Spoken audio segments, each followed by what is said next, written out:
I'm Laura Jo, Pepper Jo from pepperjo.com. So I want to help you out with the next part of planting super hot pepper seeds. You started the peppers in the wet paper towel germination method, and now what do? So we're going to take it up from here with our friend Steve, who's a longtime hot pepper grower. And he's going to show you what to do next to get them into dirt. We like to use this compressed peat pellet. You can get them at most gardening stores, and you'll see there's a hole at the top. It's sealed at the bottom. And in preparation for this next step, we've put them in a tray of water overnight. So Steve, why don't you take it from here? Show us how our seeds look. Okay, fun begins here. Obviously, again, like I said, you're sensitive. If you're going to be touching this stuff, or most normal people would use hot gloves. I mean, use gloves for you, but that's for normal people. Let's get here. When I harvest them and play with them, I wear gloves. Right. In the finished product. So these are reapers I started the day after Christmas. So they haven't been going that long.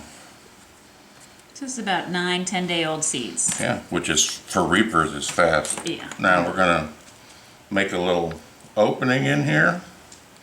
I'm gonna pick one up that is already ready to, it's trying to find sunlight. So we're just going to tap the root down a little bit, down into the dirt, or the peat moss I should say, because this one is ready to go. And we get another one, forgot to do the hole, but it's loose. Gardening is not something to do for someone who doesn't like to get dirty.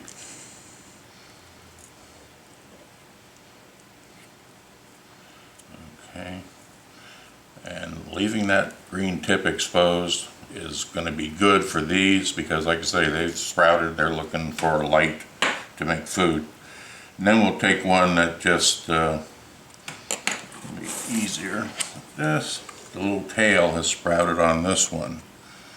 So what we're going to do in this one is just put a little deeper. Yeah. We'll put it down in there because he still needs to shoot that tail out and have that seed head come up. And fortunately, after soaking them like this, the seed heads come off easier. The first year I grew reapers, a lot of them seemed to not want to let their head seed coverings off.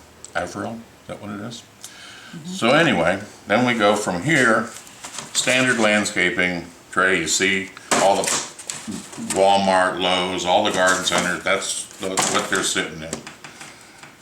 This one is a drain, the other one holds liquid. We put them in here. And since these are all wet, watered fine, they're not going to need any extra water. I would fill it up all the way with plants, as you'll soon see. Steve, you forgot your label. Oh, my wooden himmel.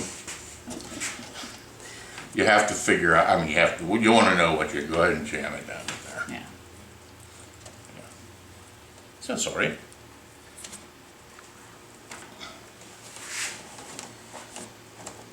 Great. Thanks, Laura Jo. Mm-hmm. And of course, I'm going to plant the rest of these, but not now.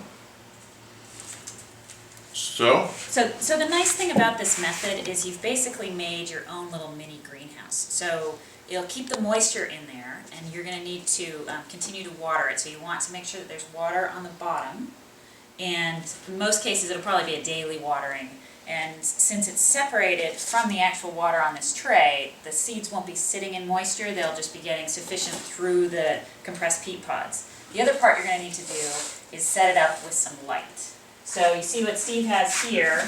So this method